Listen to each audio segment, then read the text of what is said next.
मेरो छोरी हेर्ने साथीहरू खालि छिमेकी घरमा हेर्न पल्केर खालि पल्ला घरमा हेर्ने बस्ने हो कि पल्ला घर प्रायः शान्ति हुन्छ तर पनि त्यहाँको गार्डनहरू त्यहाँ फुलहरू कस्तो राम्रोसँग राख्नु भएको छ नि त फ्लावर होइन त्यो गमलाहरू अनि त्यो हेर्ने अब मान्छे हेर्ने भने मान्छे हेर्ने अनि त्यसपछि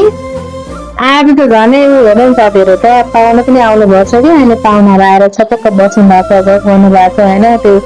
दुगोमा अनि यति उसले हेरिरहेको छ एकदम क्युरियस भएर एकदम एक्साइटेड भएर हेरिरहेको छ कि मैले बोलाउन पनि बोलिरहेको छु हेर्नु ल त्यहाँ पाहुना आउनु भएको छ नि त फेरि त्यही त्यहाँनिर टुकु टुकेर त्यहाँनिर टुकु त्यहाँनिर